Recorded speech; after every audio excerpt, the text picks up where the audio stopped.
Bonjour à toutes et tous. Bienvenue au sein de notre webinaire, notre rendez-vous expert consacré à la M57. Alors, c'est quand même un rendez-vous important puisque c'est un sujet qui est crucial pour la gestion de nos collectivités et pour toutes nos collectivités. Donc, l'objectif est avant tout de rendre plus clair, d'apprendre à rendre plus clair vos comptes, plus lisibles et aussi plus accessibles aux élus, aux agents, aux citoyens. Pour ce faire, pour répondre à toutes ces questions, nous avons invité deux experts. Marie-Christine Baranger, bonjour. Donc, Marie-Christine est administratrice de la FIGES et également copilote du groupe de travail sur la qualité des comptes et leur certification. Donc, merci Marie-Christine d'avoir accepté de nous rejoindre. Je me tourne maintenant vers Christophe. Christophe Dupuche, bonjour Christophe. Donc Christophe est directeur adjoint en finances à la mairie de Paris et également formateur à la FIGES. Alors tous les deux ont un point commun. Et leur point commun, c'est d'avoir coécrit chez nous, aux éditions territoriales, chez Territorial Éditions, un ouvrage intitulé La M57 en pratique, 23 fiches pour passer de la norme à l'action. Et il nous a semblé intéressant qu'il nous aide à mieux comprendre ce qu'était la M57. Donc, avant tout, je vais dire quelques mots sur la manière dont va se dérouler notre webinaire.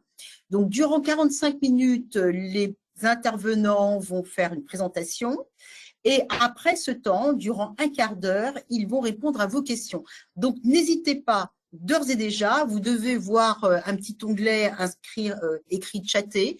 Vous pouvez poser vos questions au fil de l'eau et ils y répondront à la fin de leur intervention. Donc, sans plus attendre, lançons cette session. C'est à vous.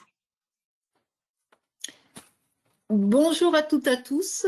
Donc, je vais me permettre d'introduire ce webinaire qui, pour nous, c'est une première et c'est quelque chose qui nous intéresse particulièrement. Je dirais pas qu'on est passionné par la M57, mais on y travaille depuis des années.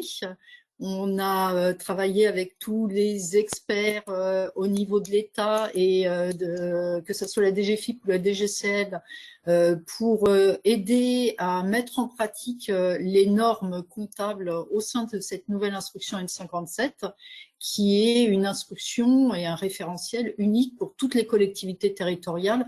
Et ce point est important parce que c'est une première en France. C'est la première fois qu'on a un référentiel unique pour toutes les collectivités territoriales. Donc, pour vous présenter un peu la M57, on a choisi plutôt de répondre à plusieurs questions qui nous semblent très structurantes par rapport à ce référentiel comptable, et ça vous permettra aussi d'avoir quelque chose qui vous parle, parce que c'est aussi parler de votre métier, de répondre à ces questions. Les prismes qu'on a choisis, il y a 3 prismes principaux. On va mettre l'accent sur tout ce qui est sincérité, régularité de l'information financière. C'est particulièrement important pour nous. L'accent aussi sur la vision patrimoniale qui se reflète au travers de l'usage de la M57. Et un point très important, l'accent sur la transparence. Et quand on parle de transparence, tout de suite, ça fait référence à nous, à la loi Notré de 2015. Et donc avec des choses très importantes et impactantes pour tous nos métiers au jour le jour. Donc les 4 questions auxquelles on va répondre successivement, Christophe et moi, on va se passer la parole pour pouvoir y répondre de façon la plus synthétique possible et puis peut-être susciter des questions aussi. Une première question qui tourne autour de l'exécution budgétaire. L'instruction M57, c'est une instruction budgétaire et comptable. Donc, c'est aussi la spécificité des collectivités d'avoir cette articulation entre le budgétaire et le comptable. Aucun autre organisme public, que ce soit l'État ou les établissements publics, a la même articulation. C'est, je dirais, un atout pour les collectivités d'avoir cette articulation, de pouvoir articuler à la fois le budgétaire et le comptable. Deuxième grande série de questions, c'est autour de la fiabilité et de la transparence des comptes. Un point important qui est repris dans la M57 et on pourra vous expliquer aussi, peut-être avec quelques exemples, en quoi la M57 permet de garantir cette fiabilité, cette transparence. Un troisième point très important, et je pense qu'il intéresse beaucoup d'entre vous, c'est le pilotage du patrimoine de la collectivité. Quels sont les éléments qui peuvent aider au travers de la M57 à mieux connaître le patrimoine, parce que pour piloter son patrimoine, l'immobilier d'une collectivité, il faut le connaître avant tout. Et puis le dernier point, c'est le rôle dans la prise de décision des élus. C'est un thème qui nous est cher aussi au sein de la FIGES, une information financière de qualité qui aide à la décision. Voilà les 4 questions auxquelles on va essayer de répondre, ou au moins donner des esquisses de réponse à chacune d'entre elles et puis susciter le débat. Je vais m'arrêter là et donner la parole à Christophe pour qu'il nous précise le point sur l'exécution budgétaire. Merci Marie-Christine. Alors, effectivement, là, nous sommes en 2025. La M57, la généralisation, c'était prévu le 1er janvier 2024. Donc, on pourrait légitimement se poser la question de pourquoi aujourd'hui, effectivement, on revient sur un petit peu les éléments importants à retenir dans le cadre du passage à M57. Alors, effectivement, il y a eu une opération on va dire de généralisation de cette instruction budgétaire et comptable qui s'est déroulée sur plusieurs années. Des formations qu'on a pu assurer au niveau de la FIGES, on s'est rendu compte que souvent, effectivement, ce passage était un petit peu subi et obligé, mais alors aussi beaucoup subi par certaines collectivités. Et je dirais que là, le propos d'aujourd'hui, c'est peut-être de revenir sur un certain nombre d'éléments de modification, les apports de la M57, et pouvoir les illustrer justement après quelques mois, sinon années de mise en œuvre. Donc l'idée, c'est peut-être de faire aussi, on verra avec les échanges qu'on pourra avoir à l'issue de la présentation, mais peut-être de répondre aussi à un certain nombre de questions, mais aussi de mettre en exergue peut-être des premiers bilans du passage à M57.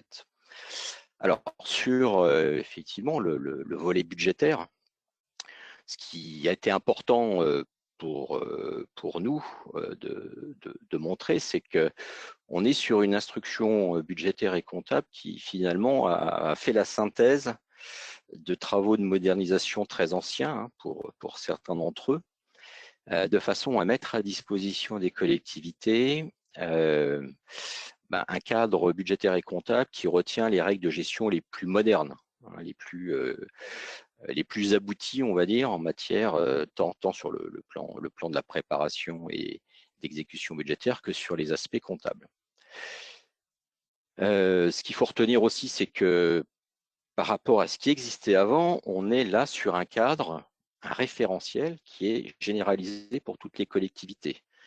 Donc la seule spécificité, ça serait pour des collectivités qui ont une taille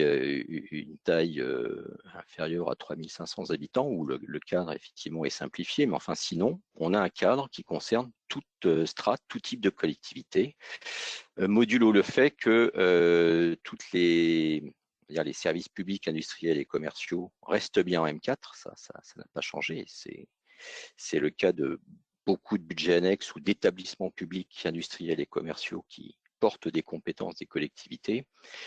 Et puis, on est resté également sur l'instruction M22 pour tout ce qui était périmètre social, enfin les établissements sociaux, médico-sociaux.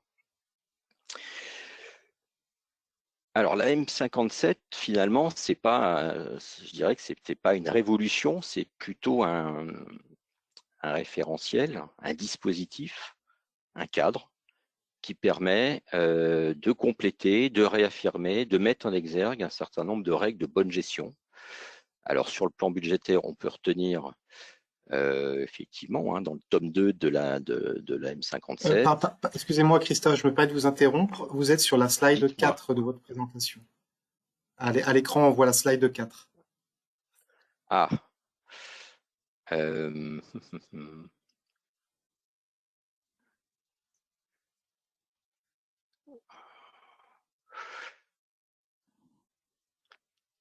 Est-ce que c'est bon là?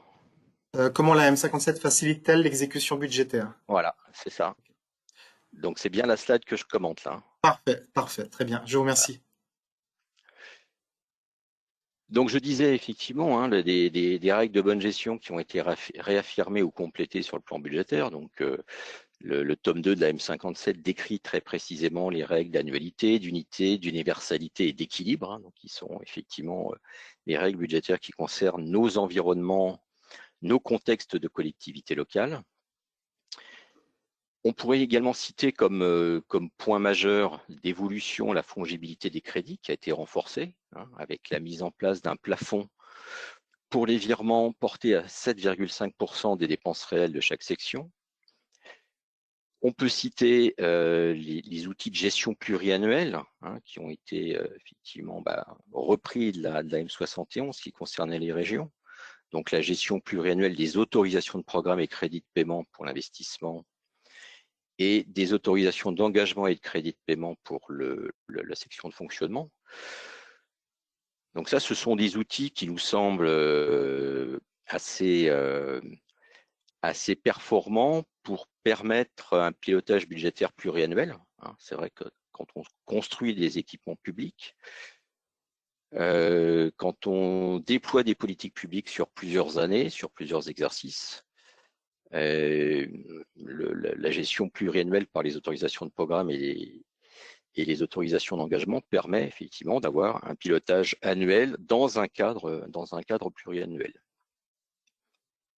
On a avec la M57 une gestion des crédits pour les dépenses imprévues qui a été élargie, avec un dispositif effectivement d'autorisation de programme pour l'investissement ou d'autorisation d'engagement pour le fonctionnement qui ouvre une possibilité en autorisation budgétaire de pouvoir effectivement réalimenter les crédits qui sont manquants parce qu'effectivement une dépense imprévue intervient.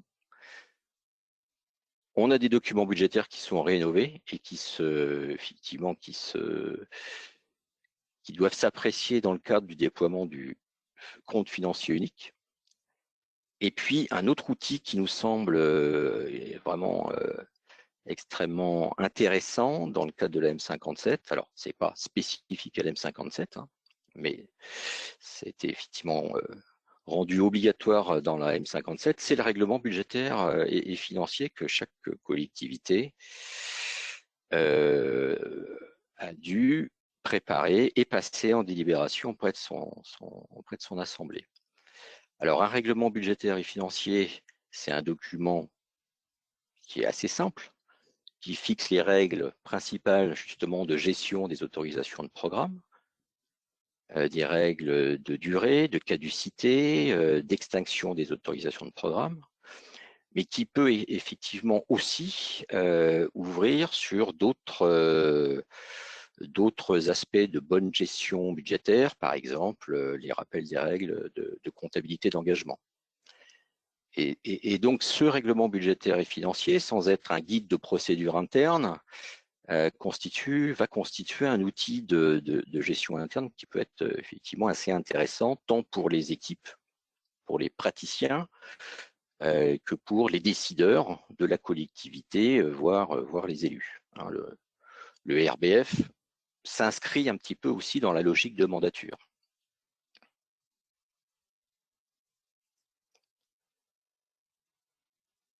Alors, comment la M57 va-t-elle faciliter l'exécution budgétaire? Alors, par le rappel, effectivement, des règles de vote du budget, donc qui ont été, là aussi, reprises, réexpliquées, recommentées par rapport à des instructions plus anciennes.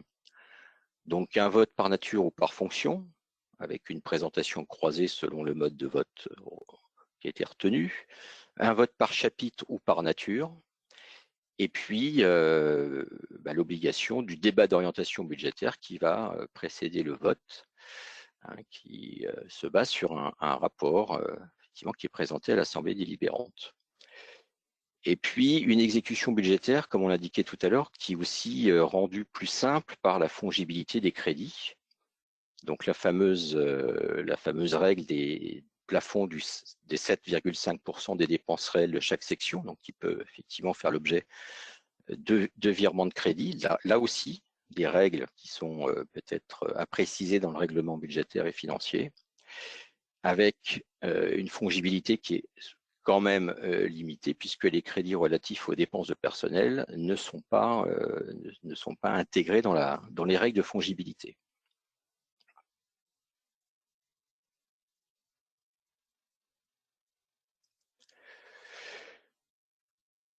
Alors, comme on l'a indiqué, il y a effectivement cette fameuse gestion pluriannuelle des crédits qui a été réaffirmée. Donc, autorisation de programme en investissement, autorisation d'engagement hors frais de personnel en fonctionnement. Le règlement budgétaire et financier donc, qui fixe les règles de gestion de cette pluriannualité.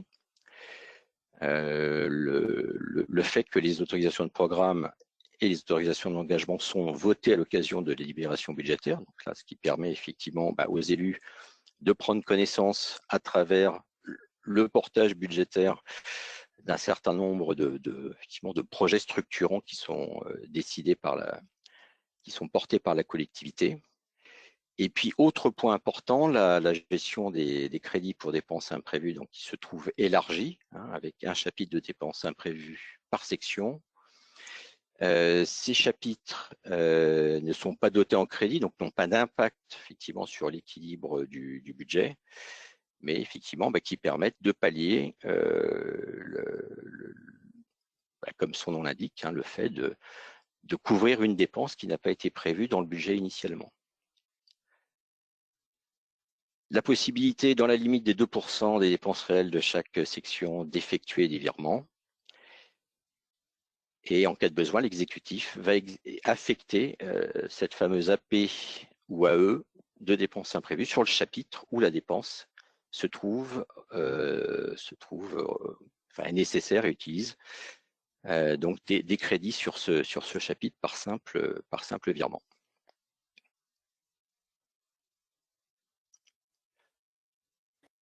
Donc voilà ce que nous souhaitions indiquer sur la partie budgétaire. Je vais rendre la parole à Marie-Christine sur effectivement l'aspect fiabilité et transparence des comptes garantis par la M57. Merci Christophe. Donc après avoir vu très brièvement les règles, l'introduction d'une certaine souplesse en matière budgétaire dans la M57, qui s'inspire d'ailleurs très fortement de la M71, qui est l'ancienne instruction codificatrice pour les régions. Donc, c'est les règles budgétaires des régions qui ont été incrémentées dans la M57. Donc, on va voir maintenant tout l'aspect comptable, plus spécifiquement, avec ce principe qui a été introduit par la M57 et qui est porté par la M57 de fiabilité, de transparence des comptes. Donc, avant de vraiment rentrer dans la M57, le point important, c'est quelque chose qui existe depuis plusieurs années dans la Constitution, l'article 47.2, donc depuis la réforme constitutionnelle de 2008. Donc, on peut se poser la question, en 2008, réforme constitutionnelle qui impose donc la régularité, la sincérité, l'image fidèle pour les comptes des administrations publiques. Pourquoi on a attendu autant de temps pour arriver à publier une instruction pour les collectivités territoriales qui applique un peu ces principes de régularité, sincérité, image fidèle. Je suis loin de dire que les instructions antérieures ne les appliquaient pas, mais ça n'allait pas aussi loin. Donc là, point important, dans la M57, les principes sous-jacents, c'est ces trois termes qu'il faut retenir, la régularité, la sincérité et l'image fidèle. Qu'est-ce qu'on a derrière chacun de ces termes et qu'on retrouve dans la M57? La régularité, c'est quoi? Quand on définit la notion de régularité, c'est le respect de principes et de règles comptables en vigueur. La M57 rappelle ces principes et rappelle ces règles comptables en vigueur.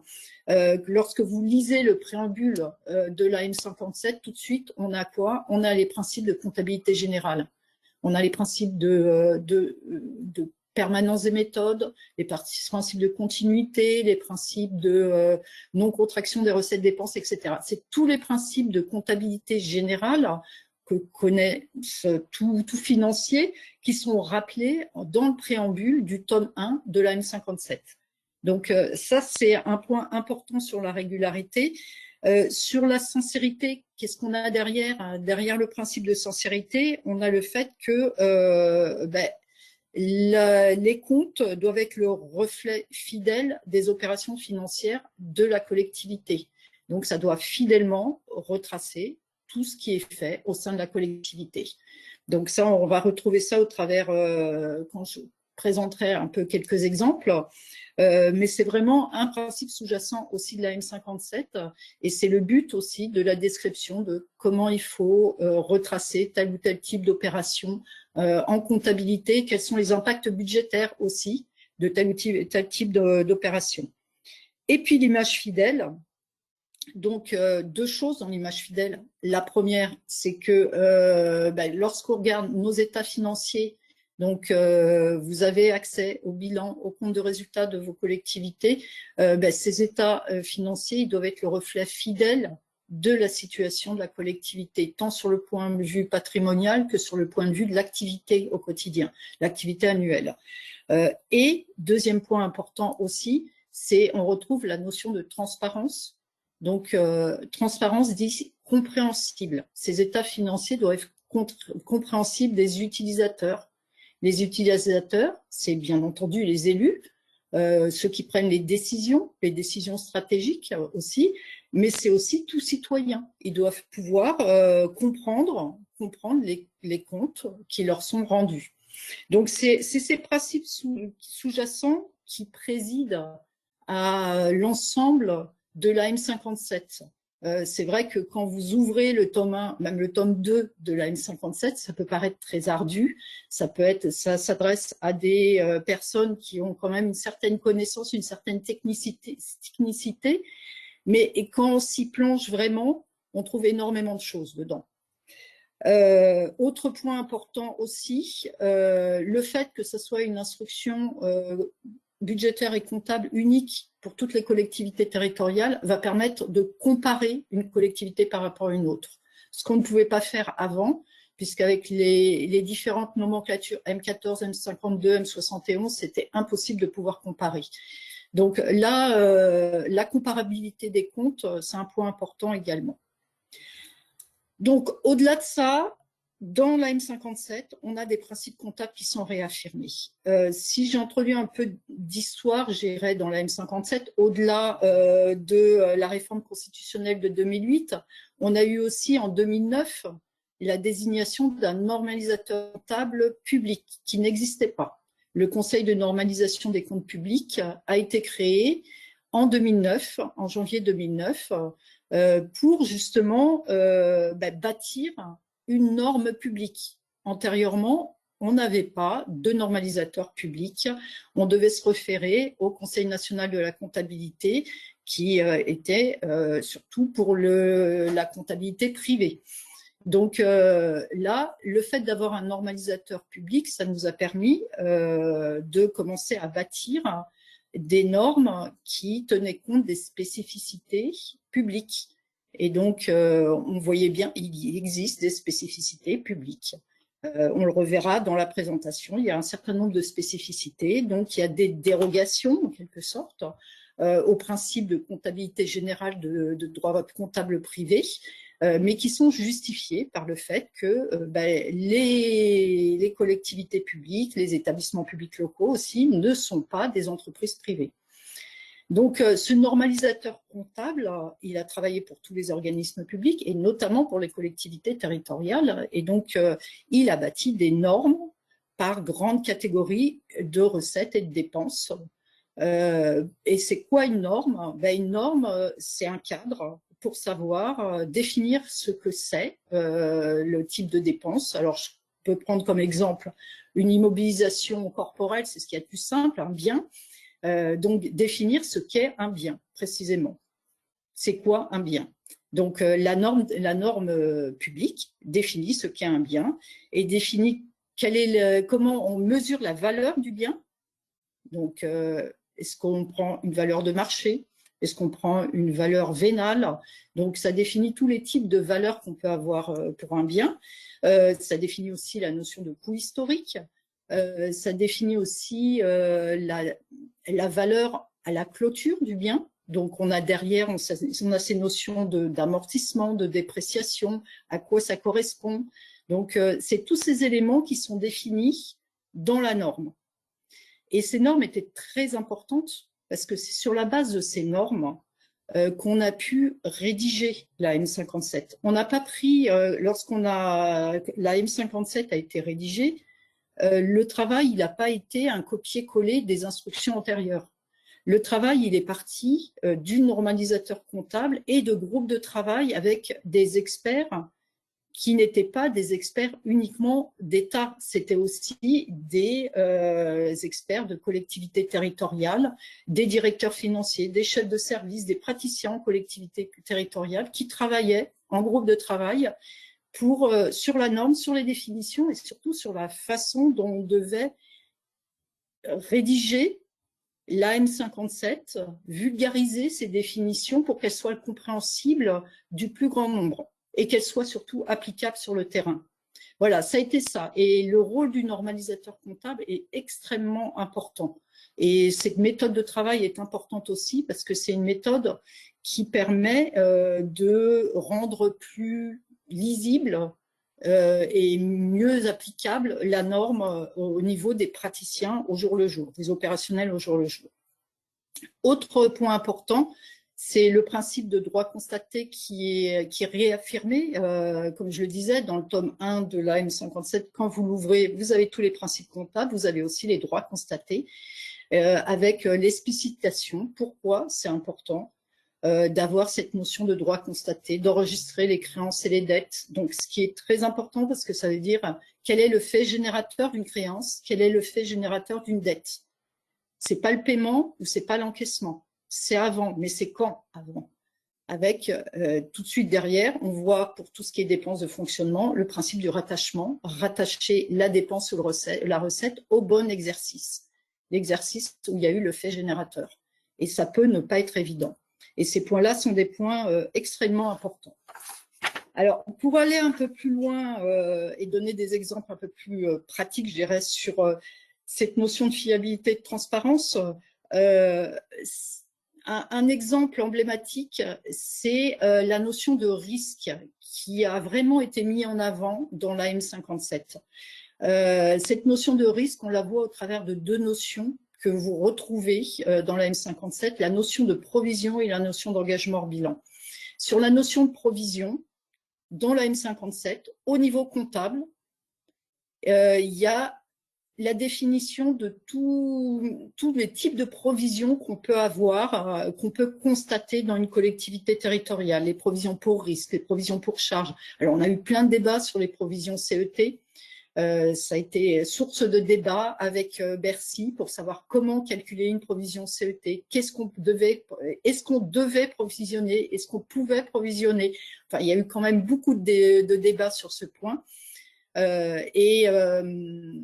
Donc, ces débats, ils ont été en grande partie repris dans la M57 pour vraiment expliquer comment on pouvait déterminer les provisions, les différents types de provisions.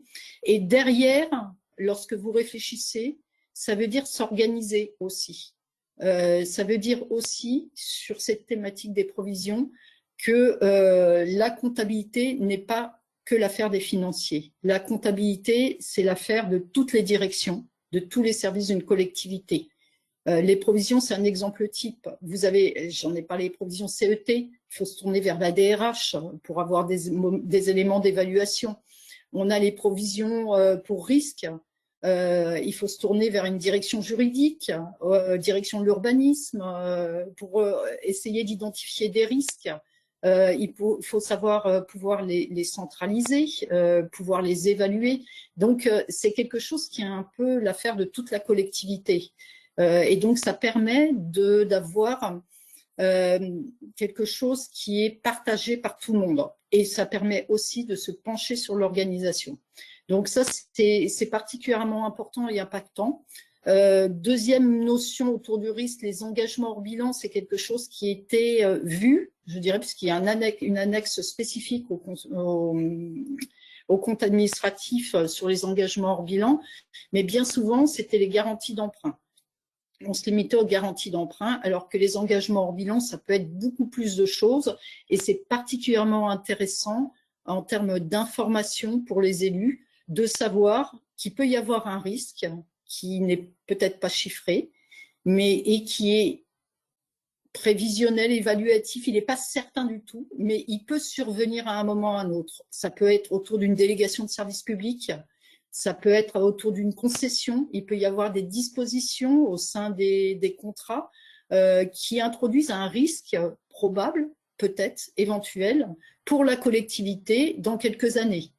Et donc ça, c'est des engagements hors bilan. Alors ces engagements hors bilan, ce n'est pas vraiment de la comptabilité, mais c'est retracé en annexe des comptes, et ça doit être suivi aussi, et ça suppose aussi une sensibilisation de services ou de direction au sein d'une collectivité qui n'ont peut-être pas l'habitude habituellement d'avoir ce prisme un petit peu comptable. Voilà ce que je pouvais vous dire sur les comptes, sur la fiabilité et la transparence. Autre point important aussi, c'est au moment, c'est un petit peu au moment de la clôture de l'année, deux choses importantes, les corrections d'erreurs qui ont été introduites au sein de la M57, la possibilité de corriger les comptes lorsqu'il y a des erreurs. Alors, les types d'erreurs qu'on peut avoir, c'est par exemple un oubli d'amortissement depuis plusieurs années.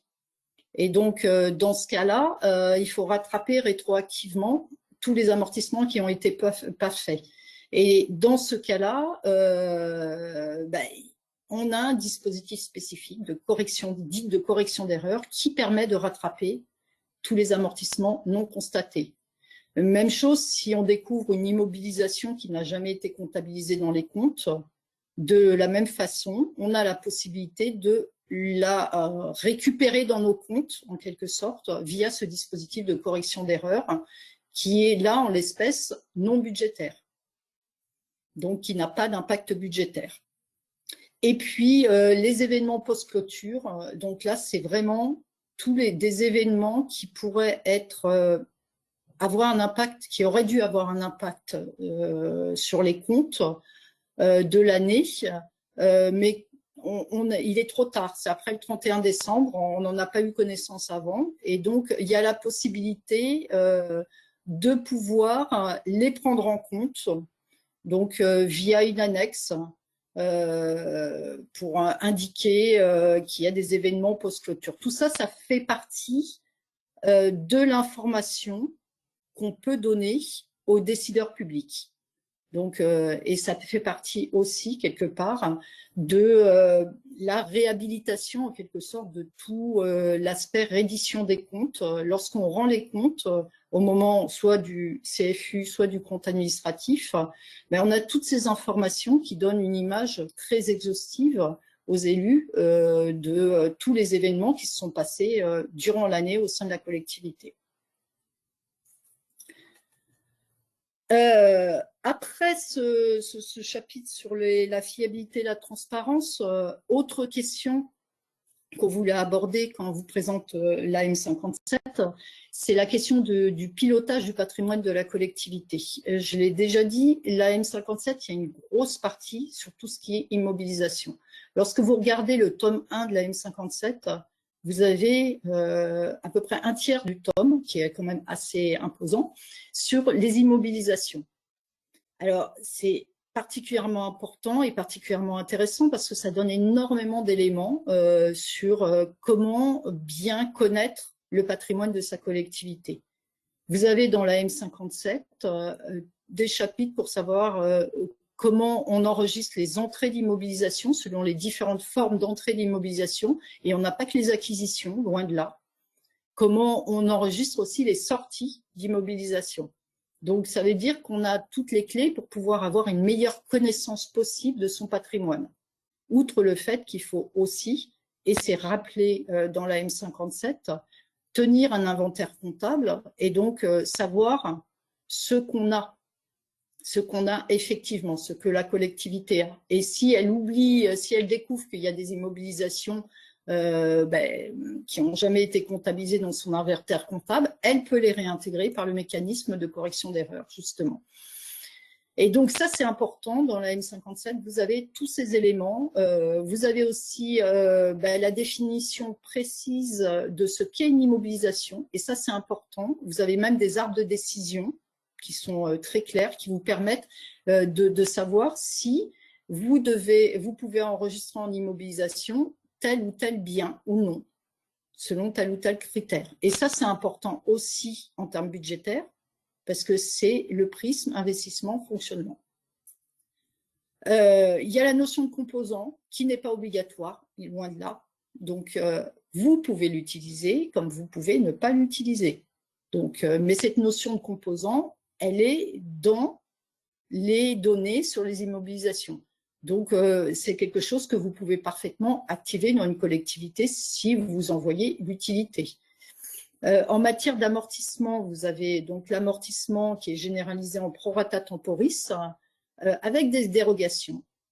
Donc, il est possible de déroger, sous certaines conditions, à cette règle du prorata temporis. C'est toujours le principe de pragmatisme, c'est-à-dire qu'il y a la règle de comptabilité privée.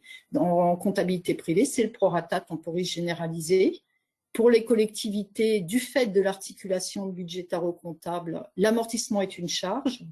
Donc, il est possible, dans certains cas, de déroger à cette règle du prorata temporis. C'est aussi, non seulement il y a la question de la charge d'amortissement, mais il y a aussi la question du suivi de l'amortissement sur l'année. La règle du prorata temporis, elle risquait de rendre beaucoup plus compliquée la tenue de l'inventaire comptable si elle était appliquée. Donc, on en a tenu compte avec cette possibilité de déroger. Et puis, il y a la notion de neutralisation budgétaire pour un certain nombre de types d'amortissement, de types de biens, les bâtiments publics et les subventions d'équipements versés, donc les 204 et un certain nombre de 213. Donc, il y a des possibilités de neutraliser budgétairement les amortissements pour justement du fait de cette règle, de cette articulation budgétaro-comptable. Voilà, tout ça, tous ces éléments sur cette meilleure gestion patrimoniale, cette meilleure connaissance du patrimoine, ça participe bien entendu à la connaissance que l'on doit donner aux élus pour la prise de décision. Et donc là, c'est le quatrième point, c'est l'AM57 et son rôle dans la prise de décision des élus. Donc, je vais laisser Christophe développer ce point avant de conclure notre webinaire. Merci Marie-Christine. Alors peut-être là sur effectivement l'aspect patrimonial qui est un élément extrêmement central dans notre affaire d'application des règles de la M57, c'est effectivement la tenue de l'inventaire. Alors on parle d'inventaire comptable, mais bien évidemment, pour tenir un inventaire comptable, il faut qu'on ait préalablement un inventaire physique qui soit à peu près à niveau, de façon effectivement à pouvoir vérifier qu'en compta, on a bien besoin d'enregistrer ou de valoriser un certain nombre d'éléments d'actifs dont la collectivité a le contrôle. Et cette notion effectivement de contrôle, elle doit bien être retracée dans des outils. Alors ça peut être effectivement des outils très simples alors je parle pour les véhicules, hein, par exemple de gestion de flotte, des outils de cartographie pour des bâtiments, mais également ça peut être des bases documentaires effectivement de pièces juridiques, de pièces effectivement qui attestent la propriété de tel ou tel élément. Et ça, c'est quand même, on l'a vu hein, dans nos échanges au niveau de la FIGES avec les collectivités, c'est un peu le nœud gordien de la gestion patrimoniale, c'est le point de départ, effectivement, le recensement physique physique des biens qui est souvent le plus consommateur de temps et le plus difficile à mettre en œuvre. Alors, s'agissant de la prise de décision, là encore, hein, je pense que effectivement, c'est pas parce que une collectivité a mis en place la M57 que la prise de décision elle va être meilleure. Ce qu'il faut retenir, c'est qu'il y a des outils, alors des outils directs de la M57 ou des outils un petit peu connexes dans la logique effectivement de mise en qualité comptable, de transparence, de fiabilité de l'information budgétaire et comptable que Marie-Christine a décrit tout à l'heure. Un autre projet, une autre démarche a été effectivement initiée par les ministères, hein, c'est la mise en place du CFU. Donc j'imagine qu'il y a un certain nombre d'entre vous, auditeurs aujourd'hui de ce webinaire, qui ont déjà mis en place le CFU. Donc je dirais qu'effectivement, c'est pas la M57 en tant que telle, c'est plutôt un ensemble d'éléments dont le CFU qui vont permettre aux lecteurs des budgets, aux lecteurs des comptes plus généralement, d'avoir des éléments qui vont leur permettre de prendre des décisions. Ainsi, le compte financier unique visait plusieurs objectifs lors de sa conception et de sa mise en œuvre. C'est bien favoriser la transparence et la lisibilité de l'information financière, donc on y revient. Pour les lecteurs des documents budgétaires, donc les lecteurs des documents budgétaires sont des acteurs internes, ça va être effectivement les praticiens, les agents de la collectivité, les élus, l'assemblée délibérante, l'exécutif bien évidemment. Ça peut être également les partenaires, les autorités de tutelle. Donc là, le CFU, l'idée c'est bien effectivement de simplifier la présentation et d'améliorer la lisibilité de l'information financière. Aujourd'hui, on a un compte administratif, alors, sauf pour les collectivités qui sont bien évidemment déjà en CFU, ce n'est pas le cas de ma collectivité par exemple. Donc aujourd'hui, on a un compte administratif qui présente effectivement l'exécution du budget, avec une volumétrie qui est extrêmement importante de tableaux. La maquette est très, très complexe. Et donc, très clairement, je suis quasiment sûr que la quasi-totalité des élus chez nous ne prennent pas n'investissent pas du temps pour lire le compte administratif. Autre problème aujourd'hui, c'est que le compte administratif ne retrace que l'exécution en flux. Et les éléments bilanciels, patrimoniaux, d'actifs et de passifs, sont dans le compte de gestion, alors là, qui est effectivement pas du tout appréhendé. Donc l'objectif du CFU, c'est bien de regrouper dans un même document les données d'exécution budgétaire et puis les informations patrimoniales.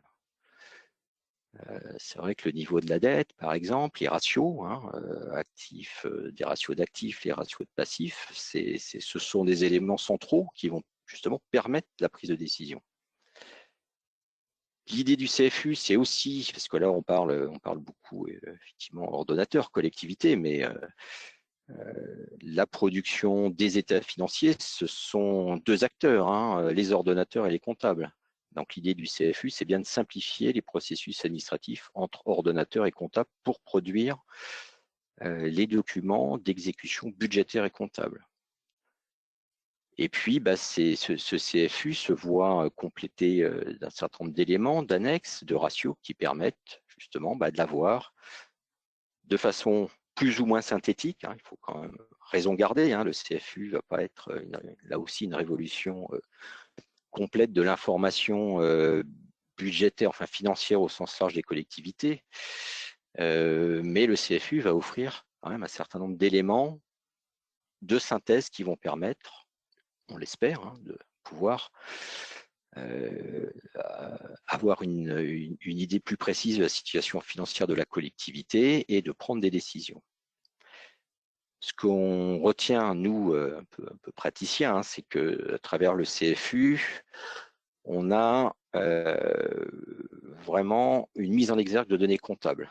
Alors, on l'a vu avec toute la partie là sur le patrimoine. C'est extrêmement, je pense, quand même extrêmement important pour une entité publique locale de connaître quel est son patrimoine, quel est son niveau de risque à travers effectivement des éléments de passifs comme les provisions. Donc ça c'est je pense un vrai plus, et on l'espère, hein, c'est un vrai plus qui permettra d'éclairer les assemblées délibérantes sur la situation financière réelle de l'entité et permettre effectivement un meilleur pilotage et au sens large une meilleure prise de décision pour les élus locaux. Et puis on l'a mentionné également, alors ça c'est pareil, c'est pas quelque chose de totalement nouveau à travers la M57, hein, mais c'est effectivement le vote par fonction des budgets qui rend possible une lecture des autorisations ouvertes en crédit et de leur exécution au niveau de fin d'année par grande politique publique, ou plus largement par domaine de compétence de la collectivité.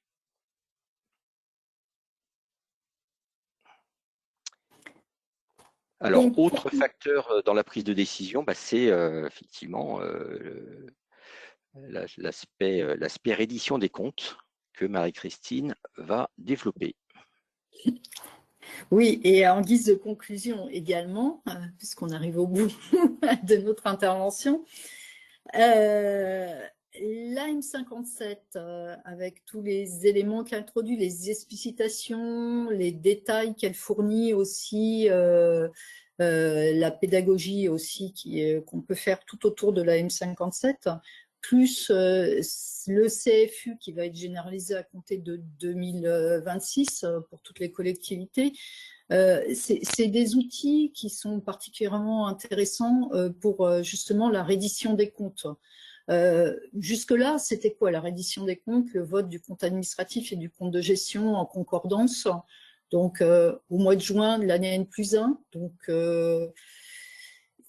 ça n'avait pas tout à fait le même impact que le vote du budget primitif, où il y a un débat d'orientation budgétaire quelques semaines avant, et puis après, des débats lors du vote. La reddition des comptes, point de débat, je dirais, ça se faisait de manière un peu, entre guillemets, automatique.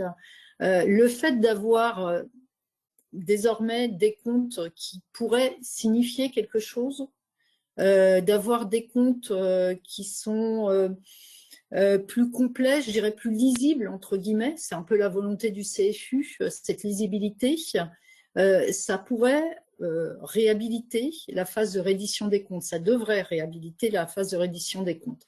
Un exemple en guise de conclusion, parce que récemment, j'ai eu à travailler dans le cadre de la journée du patrimoine, sur comment peut-on trouver les dépenses sur le patrimoine historique d'une collectivité. Donc, la question, elle était toute simple. Après, comment on fait? Par la comptabilité et en croisant les fonctions en plus. Donc, j'ai réussi à trouver sur un département l'ensemble des dépenses d'investissement patrimonial, du patrimoine historique, mobilier et immobilier pour les collectivités.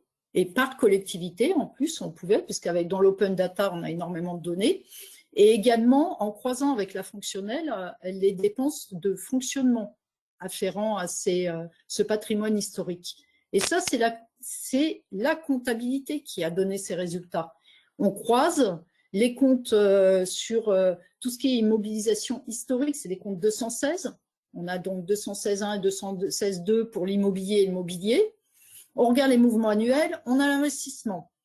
Ensuite, on fait pareil, on croise avec la fonction, je crois que c'est la rubrique 312, où il y a tout ce qui est patrimoine historique. On croise avec le fonctionnement, la classe 6, et on trouve tout ce qui est dépenses de fonctionnement afférents au patrimoine historique. Donc ça, c'est des éléments qui peuvent intéresser les élus. Je prends le patrimoine historique, mais on pourrait prendre n'importe quoi. Et c'est des éléments très intéressants pour les élus et pour les citoyens aussi, parce que ça peut être fait à tout niveau. Et donc ça, je pense que c'est des choses dont il faut tenir compte. Et comme la ligne 57 introduit maintenant des critères en matière de qualité comptable, il faut vraiment que vous rentriez dans la M57 pour voir comment on comptabilise telle ou telle chose, parce qu'in fine, la comptabilité peut fournir énormément d'éléments d'information et d'éléments pour la prise de décision. Voilà pour conclure notre présentation lors de ce webinaire. Merci à toutes et à tous. Merci pour votre attention. Un grand merci à tous les deux pour cette excellente présentation. Merci, merci à vous. Alors, il y a des questions. Il y avait une première question.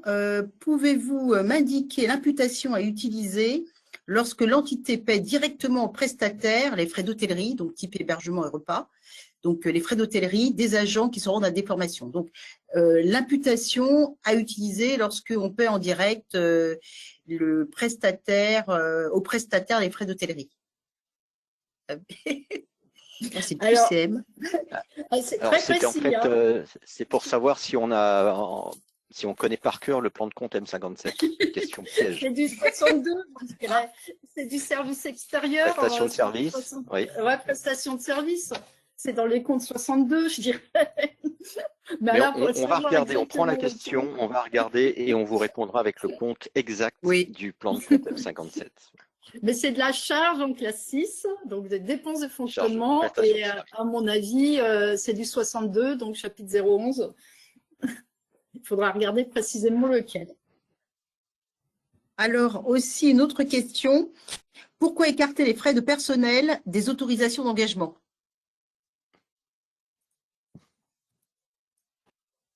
Christophe? Pour la gestion pluriannuelle, c'est le tome 2 qui a, enfin, c'est l'instruction qui a été bâtie de cette façon. Je pense après, là, on est sur des sujets, effectivement, de dépenses de personnel, on est plutôt sur une logique d'annualité, je dirais. L'autorisation d'engagement en fonctionnement. Alors nous, effectivement dans nos collectivités, hein, celle que je connais tout au moins, on ne l'utilise pas, mais l'idée derrière l'autorisation d'engagement, c'est d'avoir une lecture pluriannuelle de dépenses de fonctionnement annuelles. Donc ça peut être autour d'un projet, par exemple. Sur les dépenses de personnel, je pense qu'on n'est pas dans ce sujet-là. Voilà, c'est la réponse que je ferai. Et je pense aussi qu'on ne peut pas, vraisemblablement, on ne peut pas s'engager de façon pluriannuelle sur des dépenses de personnel. Même s'il y a des contrats en pluriannuel ou des embauches qui peuvent être pluriannuelles, c'est toujours compliqué de pouvoir s'engager sur des dépenses pluriannuelles sur spécifiquement ce type de dépenses. C'est des dépenses, entre guillemets, sous contrainte, je dirais. Alors, peut-être une autre question.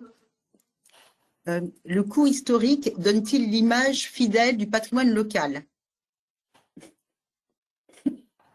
Donc, le coût historique. Il y a deux choses. Le coût historique, c'est l'inscription au bilan. Après, il y a des dépréciations. Pour les immobilisations. Alors, c'est moi qui dois couper, non? Non, c'est bon, là, je parle. Il y a des immobilisations qui permettent de constater la dépréciation de l'immobilisation dans le temps. Et il y a aussi la possibilité de mettre des dépréciations si l'amortissement ne suffit pas à constater la dépréciation annuelle. La perte de valeur annuelle plutôt. Donc ça, c'est une réponse un peu de Normand que je fais, parce que bien souvent, on se dit, on a un château du XIe siècle qui a comme coût historique, je ne sais pas, 10 000 €, et donc c'est pas la vraie valeur. Donc, mais c'est une norme qui a été édictée comme ça, dans les collectivités territoriales. Et le seul point pour nous, pour pouvoir essayer de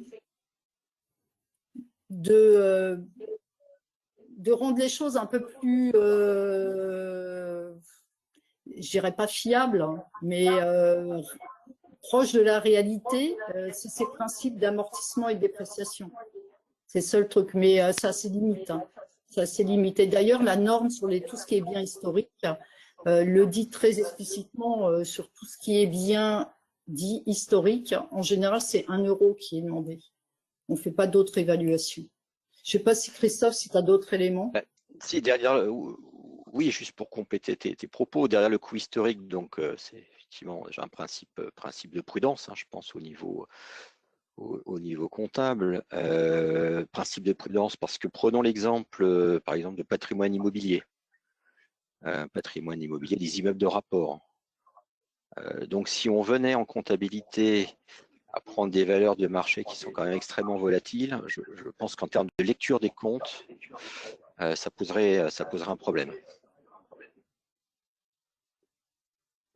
Et de toute façon, au moment de la cession, on retrouve les valeurs de marché au niveau de la cession. Oui, parce qu'on calcule des plus-values entre une valeur de vente, donc peu ou prou une valeur de marché, et le coût historique qui est traduit par la valeur nette comptable du bien. Donc la notion de coût historique, c'est vraiment une notion spécifique au secteur public.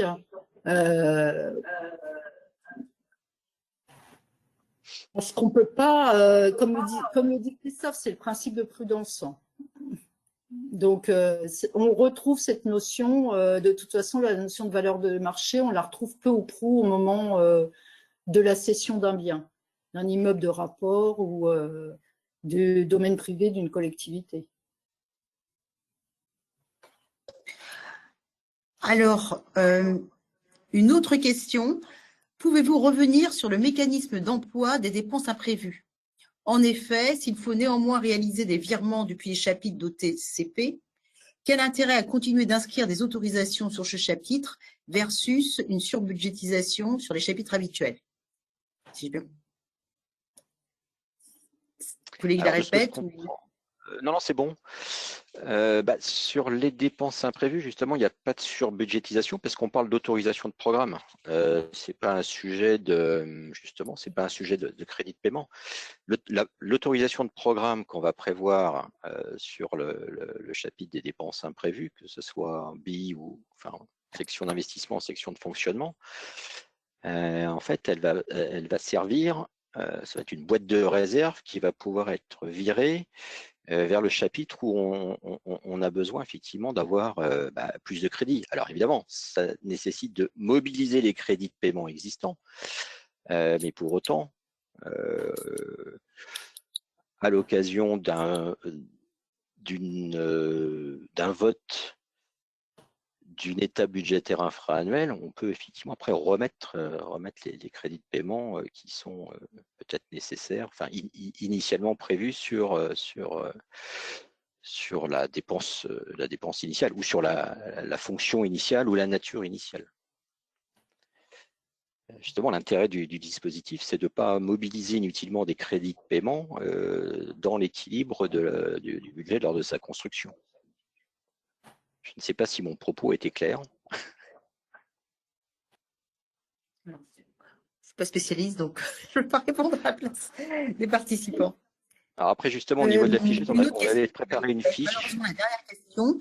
La gestion était déjà très cadrée auparavant. Quelles sont les différences plus précisément dans l'enregistrement, la présentation permettant de rendre les comptes plus fiables? Donc, la gestion était déjà très cadrée auparavant. Quelles sont les différences plus précisément dans l'enregistrement, la présentation permettant de rendre des comptes plus fiables? Alors, je ne sais pas si... On va essayer de reformuler la question. Oui. J'espère qu'on reformulera bien. Je crois comprendre que la question, c'est antérieurement, il y avait énormément de règles. Il y avait déjà, quand on lit les instructions, que ce soit M14, M52, M71, on avait déjà toutes les annexes budgétaires, en budgétaire et en exécution qui étaient bien cadrées. Et donc, qu'est-ce qui change avec la M57 ? Et ce qui change principalement, c'est deux choses. La première chose, c'est au niveau de l'explicitation de la façon dont on doit enregistrer les opérations en dépenses, en recettes et de manière patrimoniale. C'est beaucoup mieux explicité, les choses sont beaucoup plus précises. On a des possibilités de corriger aussi, avec ou sans impact budgétaire. En général, c'est sans impact budgétaire. Et le cadre, il est très précis. Et puis après, sur la présentation, la présentation, elle a essayé d'être rationalisée. C'est ce qu'a dit Christophe sur le CFU. Le compte financier unique, il a essayé de diminuer le nombre d'annexes, de les alléger, de faire un compte de deux. Donc, de mettre des états du compte qui étaient antérieurement dans le compte de gestion, on les a remis dans le CFU en choisissant bien les états pour que les états soient le plus explicites possible. Et on a essayé de faire quelque chose de plus synthétique. Bon, je dis bien essayer, hein, parce que le CFU est très touffu aussi.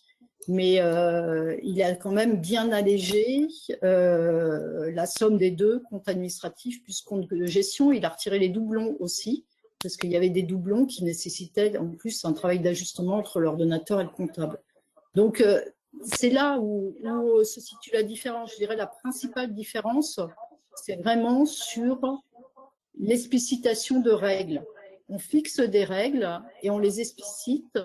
On donne des exemples aussi, et elle s'enrichit tous les jours, hein, la M57, puisqu'au fur et à mesure des remontées du terrain, la DGFiP et la DGCL, ils explicitent un certain nombre de règles, ils viennent enrichir les référentiels.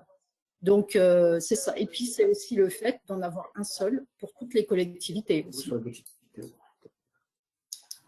sais pas, Christophe, si tu as des choses à ajouter là-dessus. Mais je ne sais pas si j'ai répondu à la question. En tout cas, vous avez un peu éclairé. Je pense que… Non, pas de complément de mon côté. Sera plus clair. En tout cas, nous arrivons au terme de notre webinaire. Merci infiniment à tous les deux. Donc, si vous voulez aller plus loin, nous avons cet ouvrage qui va sortir sur la M57 avec nos deux intervenants. Et en tout cas, pour les participants, à bientôt. Il y aura d'autres rendez-vous experts sur d'autres thèmes. Merci à tous les deux et très belle journée. Merci beaucoup et bonne journée continuation. à tous.